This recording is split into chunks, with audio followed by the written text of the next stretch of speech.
नमस्कार, बहुत बहुत स्वागत आपका अनादि टीवी पर। मैं हूं आपके साथ पारुल। उत्तर प्रदेश में 7वें चरण की 13 सीटों पर चुनावी रण बेहद दिलचस्प हो गया है। इस चरण पर सबकी निगाहें हैं क्योंकि प्रधानमंत्री नरेंद्र मोदी समेत उनके 3 मंत्रियों का इम्तिहान है। प्रधानमंत्री नरेंद्र मोदी जहां खुद सबसे हॉट सीट काशी से चुनाव लड़ रहे हैं, वाराणसी से चुनाव लड़ रहे हैं, वहीं उनकी कैबिनेट के सहयोगी डॉक्टर महेंद्र नाथ पांडे चंदौली से तो अनुप्रिया पटेल मिर्जापुर से भाग्य आजमा रही हैं। राज्य मंत्री पंकज चौधरी महाराजगंज से चुनावी मैदान में हैं। वाराणसी में तो प्रधानमंत्री नरेंद्र मोदी के सामने दूसरे नंबर पर रहने वाले का मार्जिन क्या होगा, इस पर विमर्श हो रहा है, जबकि तीनों मंत्रियों के सामने कठिन चुनौती है। गोरखपुर से अभिनेता रवि किशन दूसरी बार मैदान में है। मुख्यमंत्री का जिला होने के कारण इस सीट पर भी लोगों की निगाहें हैं। इस चरण में चर्चित सीट गाजीपुर भी है, जिसे माफिया मुख्तार अंसारी का गढ़ माना जाता है। यहां से मुख्तार के बड़े भाई और मौजूदा सांसद अफजल अंसारी सपा के टिकट पर चुनाव लड़ रहे हैं, जो भाजपा की लहर के बावजूद 2019 में बसपा के टिकट पर चुनाव जीत कर आए थे।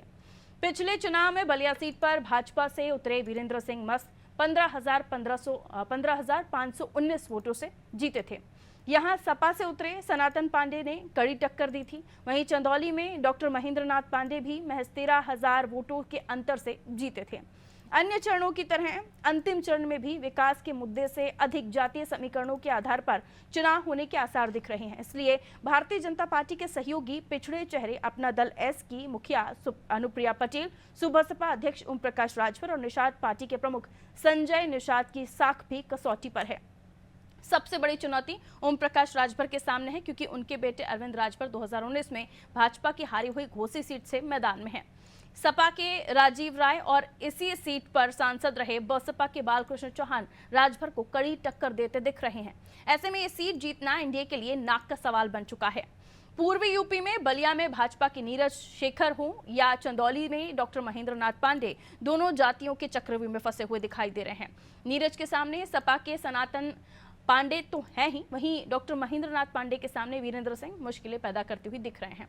इन सब के बीच ये भी काबिल गौर है कि बहुजन समाज पार्टी अब समाजवादी पार्टी के साथ नहीं है और खेल बिगाड़ने की ताकत रखती है। ऐसे में अब देखना होगा शनिवार के मतदान के बाद क्या परिदृश्य बनता है, यानी 4 जून को किसकी सरकार बनेगी, ये देखना दिलचस्प होगा। इसी पर हम चर्चा करने वाले हैं, लेकिन कुछ प्रतिक्रियाएं वो आपको दिखा देते हैं, उसके बाद मेहमानों से आपकी मुलाकात है।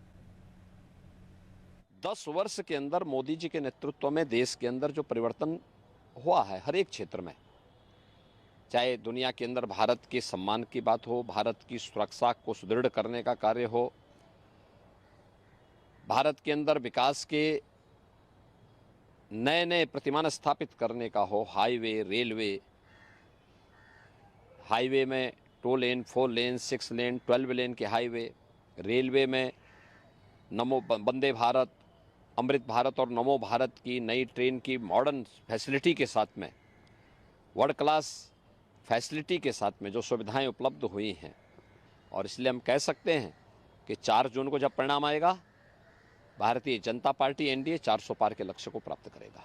1 जून को आखिरी चरण का चुनाव हो जाएगा और जनता जिस प्रकार से 6 चरणों में इंडिया अलायंस को वोट करती हुई आई और इंडिया अलायंस की सरकार बनाने जा रही है, उसी प्रकार जो है 7वें चरण में भी जनता जो है इंडिया अलायंस को वोट कर रही है, क्योंकि जनता जो है अपने मुद्दों पे वोट कर रही है। जिस तरीके से भाजपा ने लगातार प्रयास किया मुद्दे बदल कर लोगों को भटकाने की कोशिश की, कभी जो है ईश्वर के नाम पे वोट मांगे, तो कभी रिजर्वेशन के नाम पे वोट मांगे, तो कभी मंगलसूत्र के नाम पे वोट मांगे, कभी पाकिस्तान के नाम पे वोट मांगे, और अब तो जो है माननीय प्रधानमंत्री जी खुद को अजन्मा कहते हुए वोट मांग रहे हैं।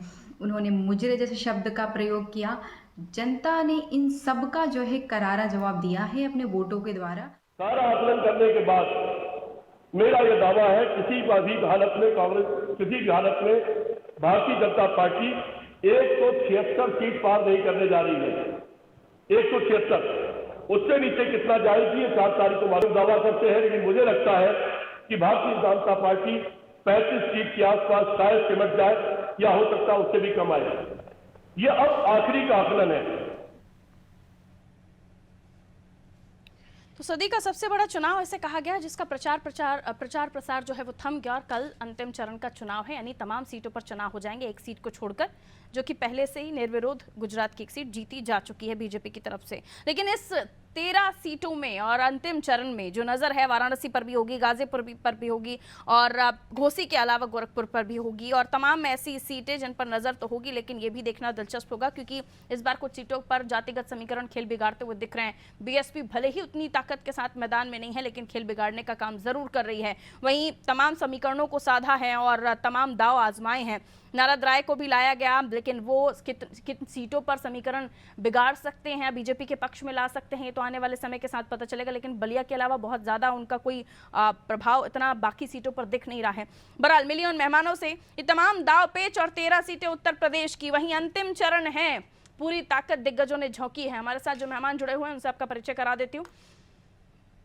मिलिए, बालकृष्ण पांडे जी भारतीय जनता पार्टी से जुड़े हुए हैं, बहुत स्वागत सर। प्रदीप सिंह जी कांग्रेस से हमारे साथ जुड़े हुए हैं, आपका भी स्वागत। जल्द ही हमारे साथ सपा से भी मेहमान जुड़ेंगे, सैयद रजा रिजवी साहब राजनीतिक विश्लेषक है, हमारे साथ जुड़े हुए हैं, सर आपका भी बहुत बहुत स्वागत करती हूँ। रजा साहब, 13 सीटें, अंतिम चरण और पूरा हो जाएगा ये सदी का सबसे बड़ा चुनाव जो 75 दिनों तक चला। 18वीं लोकसभा के लिए सरकार चुनी जाएगी और सरकार चुनी जाएगी, ईवीएम में कैद हो जाएगी लोगों की किस्मत, उन प्रत्याशियों की किस्मत। लेकिन 4 जून को नतीजे आएंगे। तमाम समीकरण हमने देखे और सबसे ज्यादा नजर वाराणसी पर इसलिए भी है क्योंकि वाराणसी पर लड़ाई जीत हार की नहीं है, मार्जिन बड़ा करना है इसकी है। और वहीं अपना दल के भी उम्मीदवार हैं और साथ ही सपा और कांग्रेस के भी कैंडिडेट मैदान में हैं। आप कैसे देखते हैं अंतिम चरण, अंतिम लड़ाई, लेकिन हाई वोल्टेज है पारा? देखिए, 2024 का लोकसभा का चुनाव बहुत ही इंटरेस्टिंग और अंतिम मोड़ पर है। 7वां चरण का जो चुनाव है वो खासकर उत्तर प्रदेश के लिए, इसमें जो है 13 सीटों पर चुनाव हो रहा है, जिसमें 10 बीजेपी के पास, 2 बीएसपी के पास और 1 अनुप्रिया पटेल के पास 2019 में था।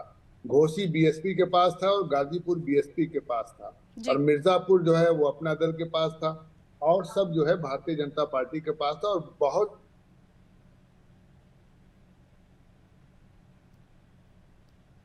प्रधानमंत्री का भी मामला है, गोरखपुर से मुख्यमंत्री योगी आदित्यनाथ का मामला है।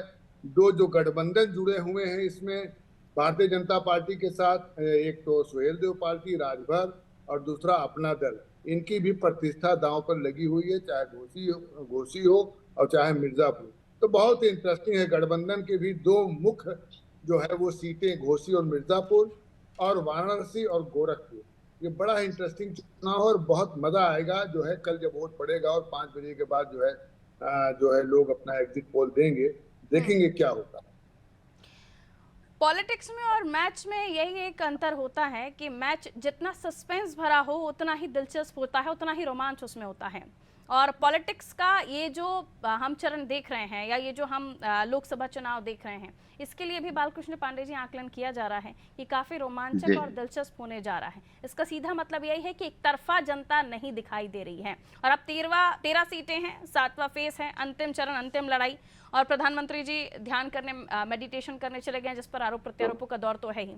लेकिन इस लड़ाई के साथ साथ ये भी दिख रहा है सर कि मामला उतना आसान नहीं है जितना दिख रहा है।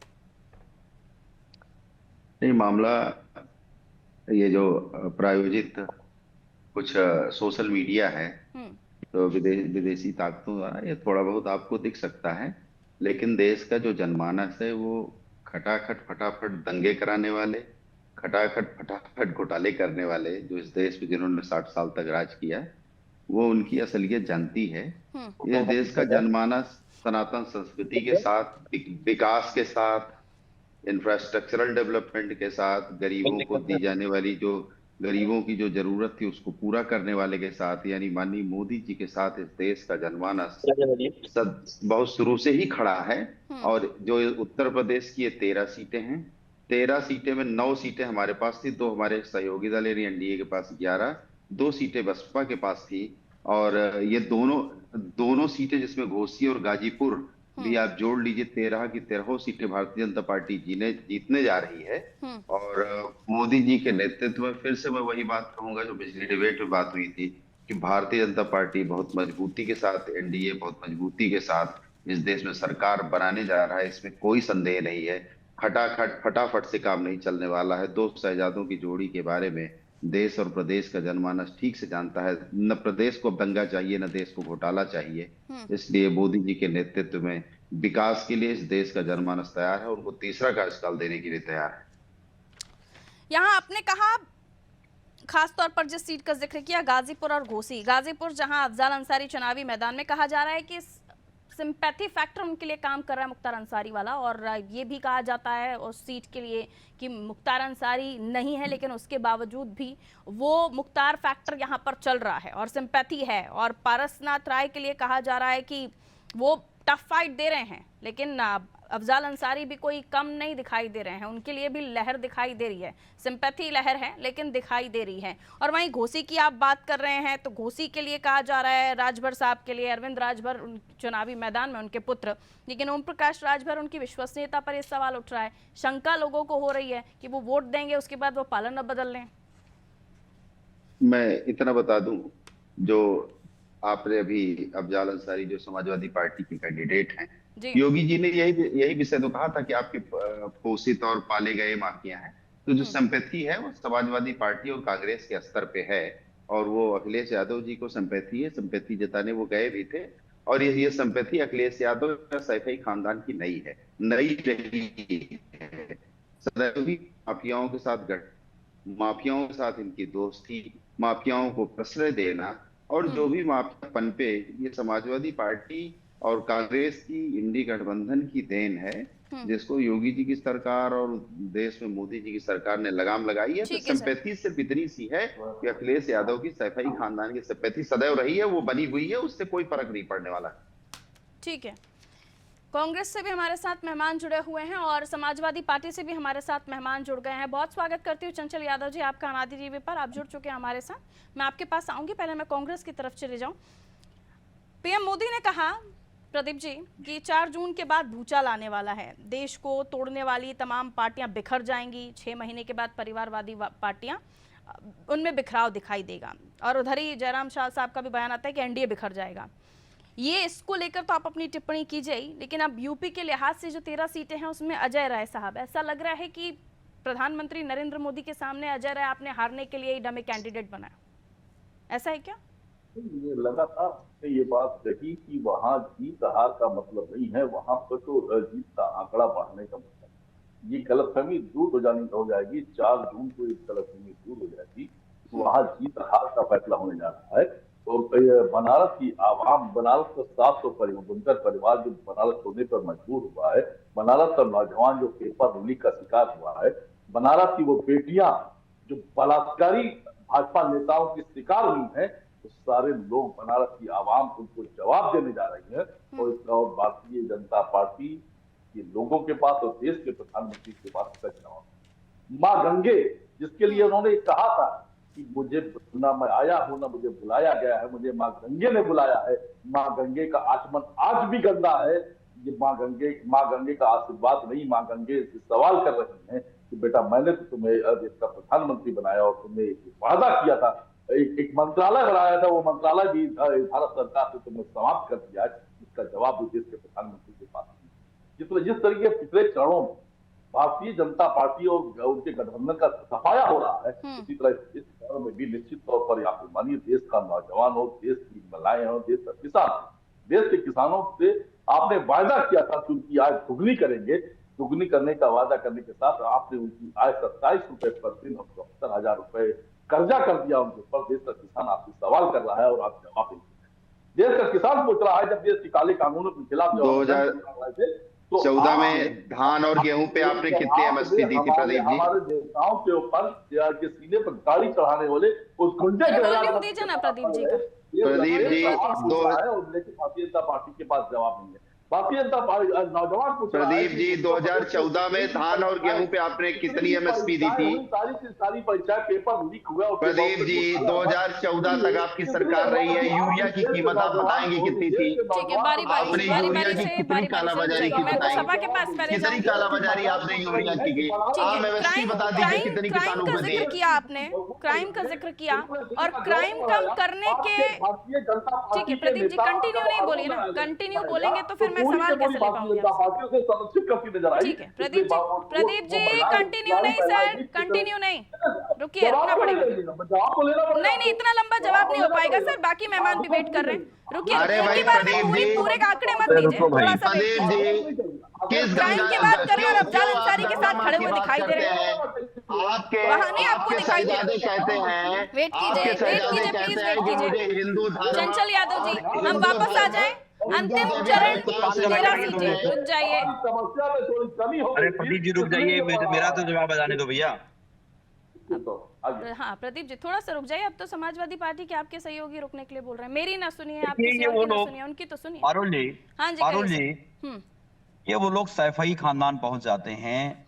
ये वो लोग हैं जो कुलदीप सेंगर से लेकर के ब्रजेश्वर सरल सिंह से लेकर के चिन्मयानंद स्वामी के खानदान के लोग हैं। इनको ये बातें समझ में नहीं आती है। बलात्कारियों का बहुत बड़ा गिरोह है भारतीय जनता पार्टी में।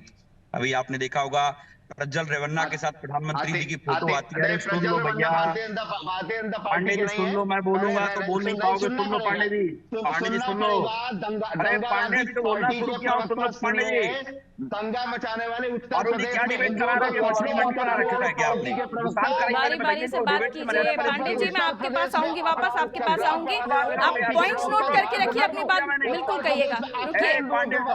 रुकिए, सभी एक साथ मत बोलिए प्लीज। खानदान के रुको, शांत रहो, सुनो पहले। एक सेकंड रुकिए,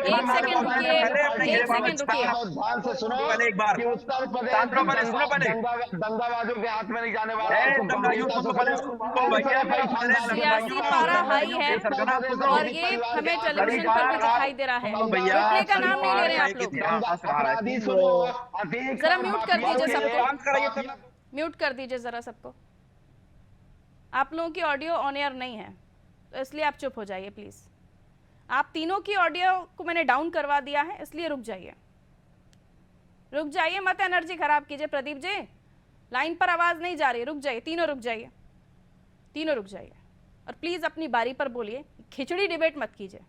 रजा साहब आपके पास आ रही है, रुकिए, बारी बारी से बोलिएगा और अपनी बात अपने समय पर रखिए। खिचड़ी डिबेट मत कीजिए। रजा साहब, इंटरेस्टिंग हो चला है चुनाव, जाहिर सी बात है, और आरोप प्रत्यारोपों के साथ ये भी बार बार कहा गया, माफिया क्राइम का जिक्र बार बार किया गया। और योगी सरकार, मोदी सरकार ये चाहती है कि जो उन्होंने कानून व्यवस्था को उत्तर प्रदेश में सुधारने का काम किया है उसकी वजह से भी जनता उन्हें वोट दे। क्या ये फैक्टर अफजाल अंसारी की सीट पर चलेगा? देखिए, योगी आदित्यनाथ ने कहा बहुत साफ कि साहब ऐसा है जो अपराधी हैं, अपराधी को जो उल्टा टांग देंगे और नीचे से मुर्चा जो है छोक देंगे, मिर्ची का झोंक लगाएंगे, छौंक लगाएंगे। मतलब उन्होंने बताया कि अगर कोई अपराधी है तो वो शांत हो जाए और वो हमारे प्रदेश में वो न करे। लेकिन जो जनता सुनना चाहती है पारुल जी, वो मैं बड़ी इंटरेस्टिंग फैक्टर आपको बताना चाहता हूँ। मिर्जापुर में बहुत कम टाइम में बताऊंगा। मिर्जापुर में 2014 और 2019 में अनुप्रिया पटेल जीती थी और 2024 में फिर अनुप्रिया पटेल पा गई टिकट।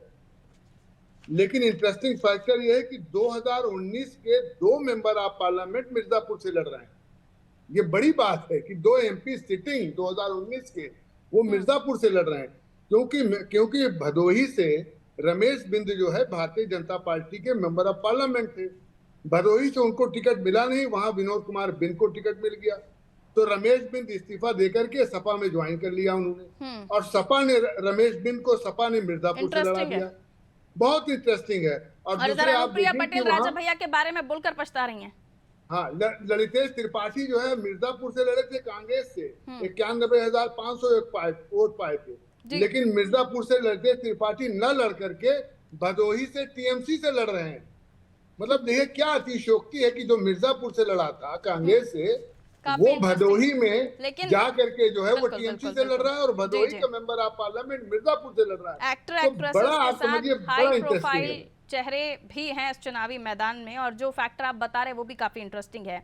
अनुप्रिया पटेल की सीट पे अगर मैं बात करूं तो वापस मैं पांडे जी आपके पास आ रही हूं। मुद्दों के साथ अपनी बात तो रखिए, लेकिन मिनिस्टर्स भी हैं साथ में, उनकी साख भी। और मैं आ रही हूँ सर, बारी बारी से आ रही हूँ। और छोटे मैंने स्टार्ट किया था। चंचल जी आप क्या लीजिए, और प्लीज पर्सनल अटैक नहीं है ना। नहीं, पर्सनल अटैक नहीं मैं कर रहा हूँ। मैं जो बोल रहा हूँ उनको बताइए कि कम से कम डिबेट की मर्यादा होनी चाहिए, कोई आदमी बीच ना बोले। देखिए मेरा सिंपल सी बात है, आज के समय में 10 साल का चुनाव, 10 साल प्रधानमंत्री जी रहे, 10 साल में कभी उन्होंने, अभी चुनाव चल रहा है, एक बार भी वो अपने जो कारनामे किए हैं पिछले 10 सालों में, एक बार उसका जिक्र नहीं कर। नोटबंदी का ऊपर वोट नहीं मांगते, वो अपने आदर्श गांव के ऊपर वोट नहीं मांगते, स्मार्ट सिटी के नाम पे वोट अरे नहीं 80 मांगते, इंटरव्यू GST किए के ऊपर वोट नहीं उन्होंने मांगते। इस बार तो रिकॉर्ड तोड़ दिया उन्होंने। सभाएं तो सभाएं नहीं की, मैडम, 80 केवल इंटरव्यू किए हैं। सुनिए मैडम, क्या बात करते हैं? मंगलसूत्र की बात करते हैं, मटन की बात करते हैं, मछली की बात करते हैं, मुजरा की बात करते हैं। आप सोचो दो गायें आपके कांग्रेस छीन ले जाएगी, बीजेपी के और क्या नाम सपा के लोग छीन ले जाएंगे। प्रधानमंत्री जी कहते हैं मैं अवतारी पुरुष हूं, मैं बायोलॉजिकल नहीं पैदा हुआ हूं।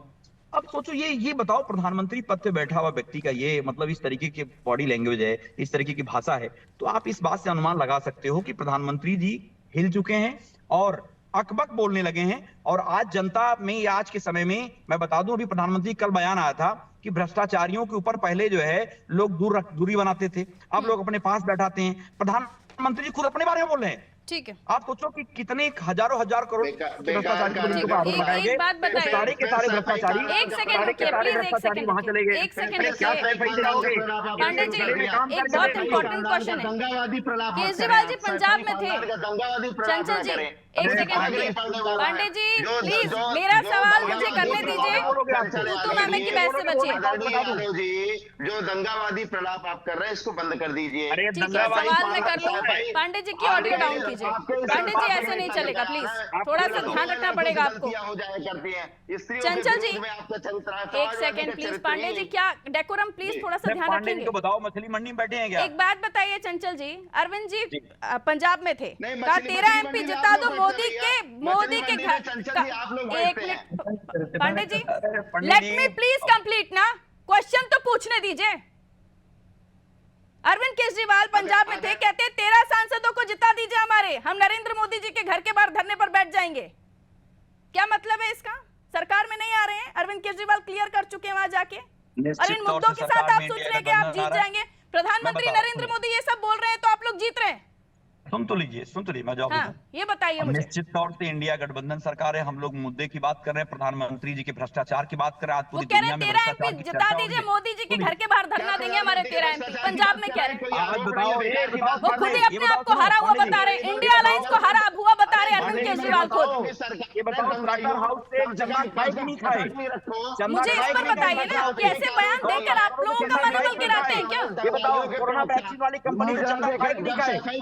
भाई मेरे प्रदीप जी ठीक है, प्रदीप जी की ऑडियो वाली कंपनी चंदा खा गए, आज कहीं चेहरा दिखाने लायक नहीं बचे। पांडे जी क्या बात, मेरे सवाल का जवाब तो दीजिएगा। पांडे जी पूरे दुनिया में चंदा लो धंधा का नारा चल रहा है। आज पूरी दुनिया में भारत की किसी ने दांत गिराने का काम किया है। वोट की बारिश हो रही है, ऐसा लग रहा है, वोटों की बारिश हो रही है, इतना तीखा चला रहे हैं। चंदा लो धंधा की ऑडियो डाउन कीजिए। अब बचिए तू मामे की डिबेट से सर, एटलीस्ट अब तो कम से कम फैक्ट्स और कम से कम ऐसी बातों पर अपना वर्जन दीजिए कि जनता को आपकी बातें समझ में आए। जनता अब तू मामे वाली बहस नहीं सुनना चाहती आप लोगों की। प्रदीप जी, तमाम राज्यों में चुनाव आप लड़ रहे हैं, लेकिन उतनी सीटों के साथ नहीं जितनी आप 2014-2019 में लड़े। बहुत कम सीटों पर आप चुनाव लड़ रहे हैं। उत्तर प्रदेश में तो बहुत ही कम है आंकड़ा, और इन 13 सीटों पर भी आप देखें तो 4 सीटों पर कांग्रेस उम्मीदवार चुनाव लड़ रहे हैं। ऐसे में आपको लगता है कि जब ये इलेक्शन कंप्लीट हो जाएगा तो आपको अपनी तस्वीर भी देखनी पड़ेगी? छगन भुजबल, नारायण राणे, कितनी लंबी लिस्ट बताओ। दिमाग खराब है, बेकार प्रधानमंत्री में सजा, एक आरोप नहीं। अरे तुम्हारा नेता सैफई खानदान चंचल जी और पांडे जी, सिर्फ आप दोनों के लिए नहीं है ये डिबेट। प्लीज इनको बताओ पहले सैफई खानदान पहुंच जाते कैसे? चुप रहिए प्लीज, अब चुप हो जाइए। मुद्दे की बात करेंगे। प्रदीप जी बोलेंगे सिर्फ। प्रदीप जी बोलिए, क्या कहना चाहेंगे सर? सवाल आपको सुना नहीं, दोबारा। सर तमाम राज्यों में आप लोग लड़ रहे हैं, लेकिन उतनी सीटों पर नहीं जितनी सीटों पर 2014-2019 में लड़े थे। चुनाव के बाद आप अपनी तस्वीर क्या कुछ देख रहे हैं? आपके नेता ये कहते हुए नजर आ रहे हैं कि समाप्त हो जाएगा एनडीए और एनडीए की पार्टियां इंडिया गठबंधन ज्वाइन करेंगी, इतना कॉन्फिडेंस इसलिए हो रहा है कि ये चुनाव इस देश की आवाम लड़ रही है और लड़ रही लगातार। देश का नौजवान पूछ रहा है कि आपने 20 करोड़ रोजगार देने का वादा किया था और 12 करोड़ रोजगार आपने हमसे छीन लिया। महिला पूछ रही, महिला सुरक्षा की बात करते करते आप प्रज्वल रोहना से लेके चिन्मयानंद तक जितने भी आपके नेता हैं उनको आप संरक्षित करते नजर आए। किसानों की आय बढ़ाने की बात करते करते उनकी आय हमने पहले भी कहा 27 रुपए कर दी और कर्जा आपने 74,000 रुपए कर दिया। इन काले कानूनों के खिलाफ जब आवाज उठाई तो उनके सीने पर आपके गुंडे गृह राज्य मंत्री ने गाड़ी चढ़ा दी और आप उसी गुंडे गृह राज्य मंत्री को संरक्षित करते हुए नजर आए। तो इन सवालों का जवाब भारतीय जनता पार्टी और देश के प्रधानमंत्री के पास नहीं। देश के प्रधानमंत्री ने अपने 10 साल का रिपोर्ट कार्ड चुनाव में उन्हें देना चाहिए था। जीत गए तो शुभकामनाएं, मैं तो अभी से आपको शुभकामनाएं देती हूँ, लेकिन हार गए तो कहाँ पाए जाएंगे आप? हार गए तो कहां पा जाएंगे? निश्चित तौर पर हम चुनाव जीतने जा रहे हैं। आपके मन में कोई बात हो सकती है। छोटा सा आपका मैं बता दूं, ये उस पार्टी के प्रवक्ता हैं जिसके दोनों वंशानुक्रम के दो एक शहजादा और उनकी माता जी एंटोनियो मायरो, सोनिया गांधी और राहुल गांधी जी हम गठबंधन में हम आ रहे हैं और जीत रहे हैं, और गठबंधन में ममता बनर्जी अलग ऐलान कर रही हैं। एक जगह हम आपके दोस्त हैं, हम आपके के अस्तित्व को नकारने वाले लोग इस देश में सत्ता कैसे पाएंगे, इनको समझ में नहीं आती है।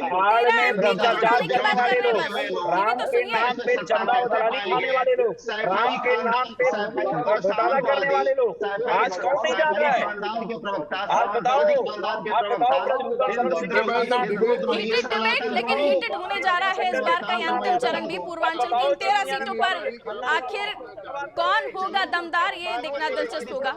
माफी के साथ मुझे आप लोगों से इजाजत लेनी होगी क्योंकि समय इतना ही था हमारे पास चर्चा करने के लिए। घड़ी की सुइयां अब उल्टी चलना शुरू हो गई हैं, काउंटडाउन शुरू हो गया है 13 सीटों के लिए भी, और 4 तारीख को किसकी सरकार बनने जा रही है उसके लिए भी। देश की नजर है कि आखिर क्या होगा अंजाम। जो कुछ कहा गया है उसका भी पर्चा सामने आएगा और कॉपी जांची जाएगी विपक्षी नेताओं की भी, क्योंकि दावे बड़े बड़े, वादे बड़े बड़े, लेकिन नतीजे स्पष्ट करेंगे कि किसकी कॉपी वाकई भरी हुई थी और कौन खाली छोड़कर आ गया था। दीजिए इजाजत, नमस्कार।